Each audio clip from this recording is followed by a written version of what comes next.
Good morning. This fellow, Victor Hugo, once famously claimed that the book will kill the building. Will the iPhone kill the city?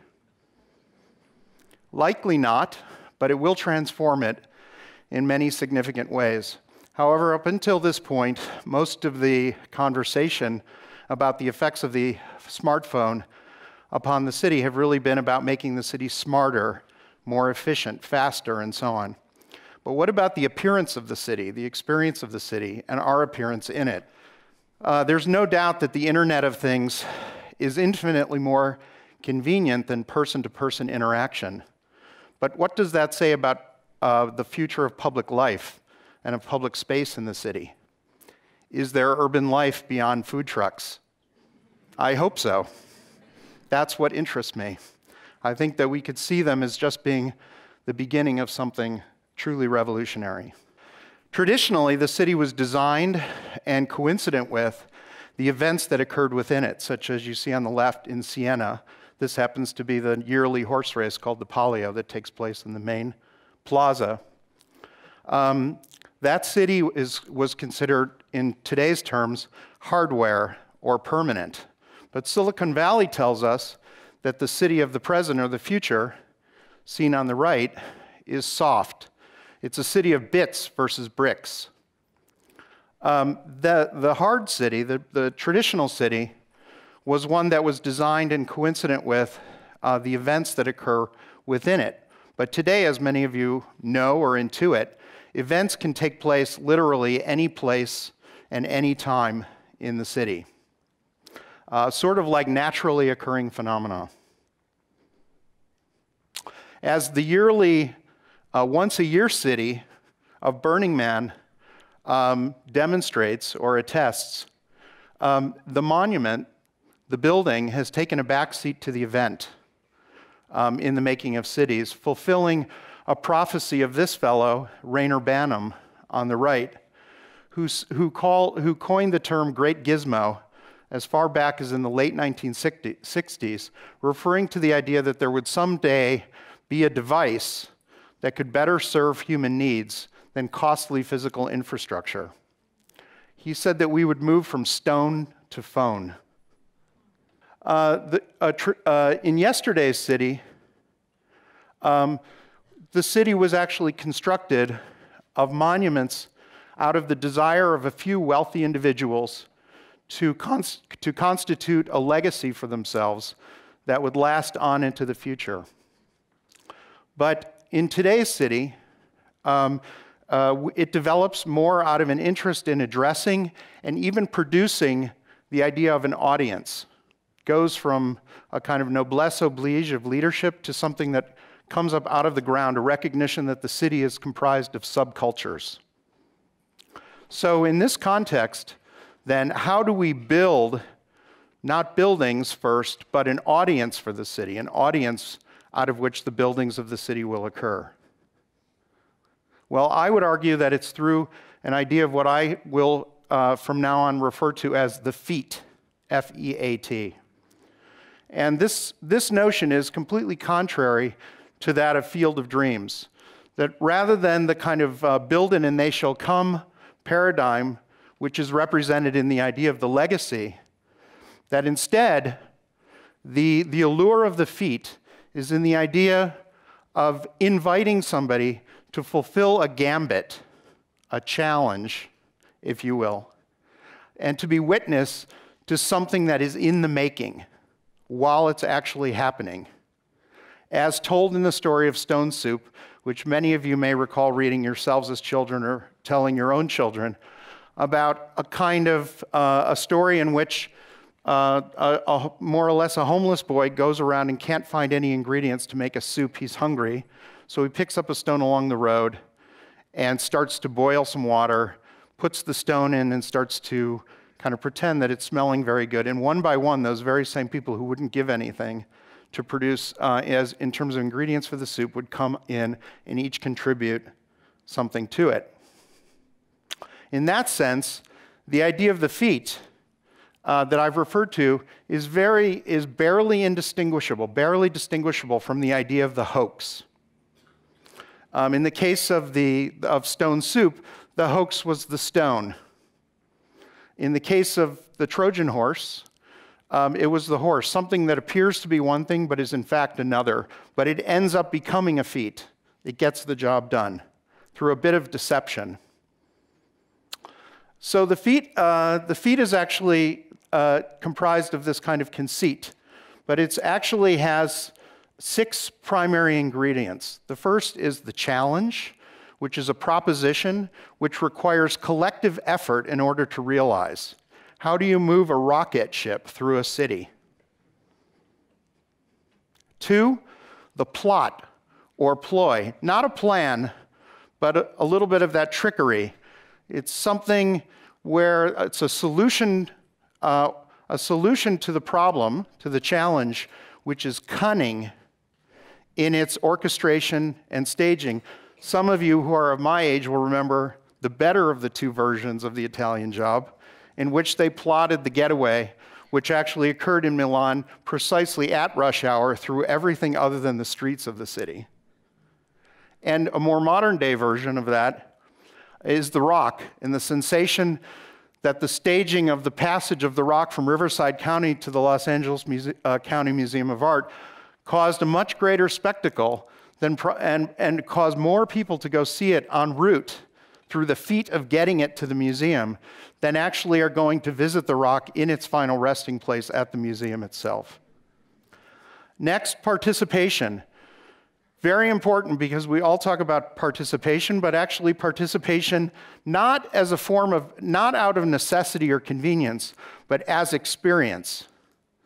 Alan Capro, since the 1960s, has been conducting things that he called happenings, something that causes you to actually want to be there when something happened.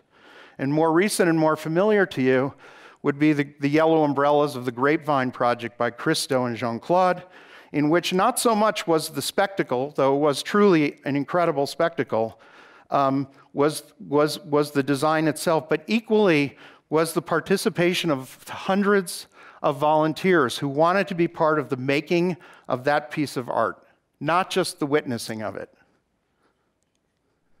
Immersiveness. The idea of that first, in a day of the internet when things are so easily consumed electronically, that the power of firsthand direct experience has an allure, that something that one has to experience to believe, to verify in field, the kind of conjuring of an ambiance that exceeds reproducibility in pictures is irresistible. As in the Weather Project by Olafur Eliasson at the Tate, in, of all places, London, where it's barely ever sunny, you create a place where people can sunbathe in a museum, no less. More people came to visit this exhibit than any other exhibit in the history of the Tate to that point. Wonderment. An undertaking that seems impossible to believe. Something that elicits, as the artist Ed Ruscha would say, a kind of, huh? What is that? Followed by a kind of wow, or a huh? Followed by a how did they do that?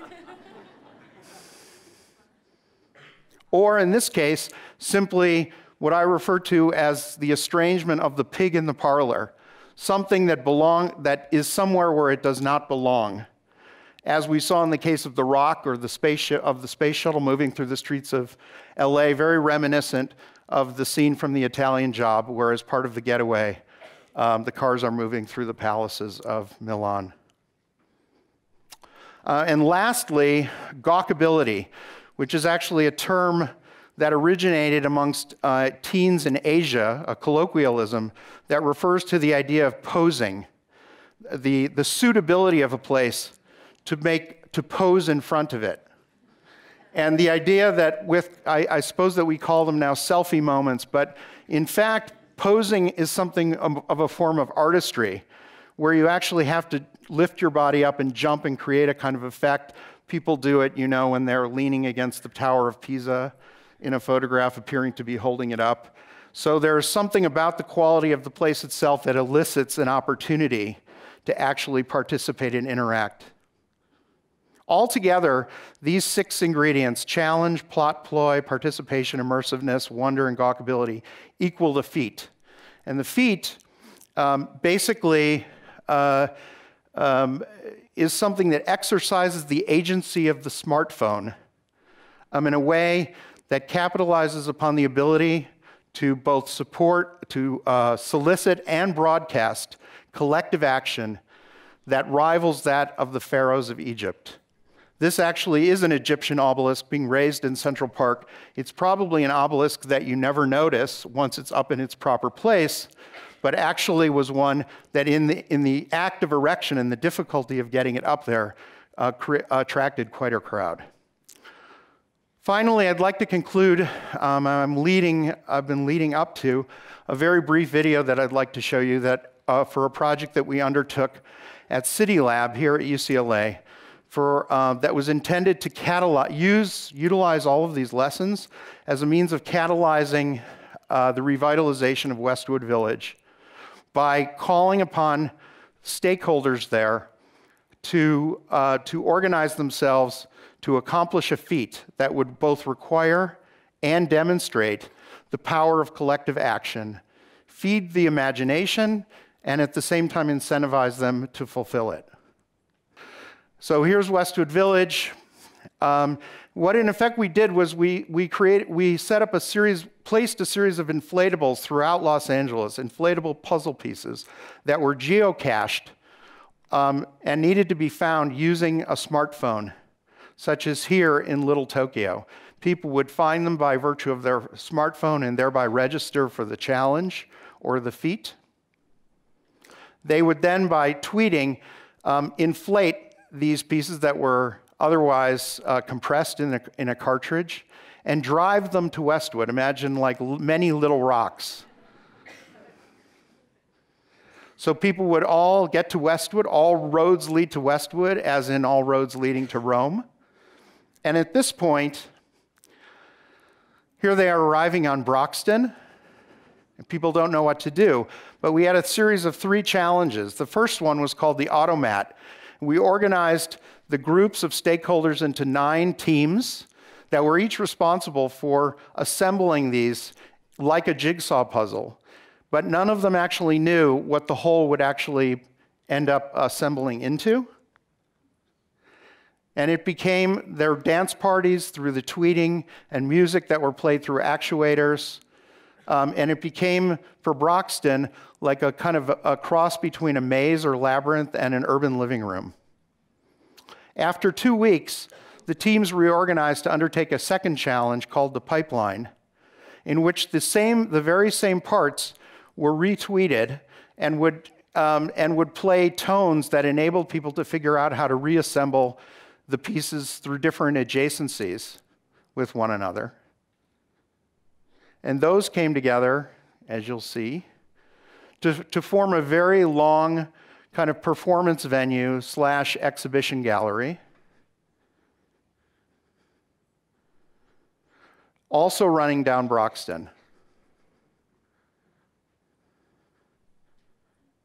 And the third and final challenge, called the Monument, was one which involved the kind of pulling upward of the pipeline. And it's in a recollection of the kind of symbolic reconstruction of many of the towers that used to actually be built, used to exist in Westwood Village, but have since been taken down. The shape is actually one which is a negative of one of the towers that existed there and one that you could see from the 405 freeway. Finally, in a reverse of all roads lead to Westwood, people who were participants would be able to take each of the pieces as souvenirs back to their homes and find them as a kind of personal piece of history. So in conclusion, I simply wanted to leave you with this question: whether perhaps next time that you open your phone, you might think not, who might I call, but what might I build? Thank you.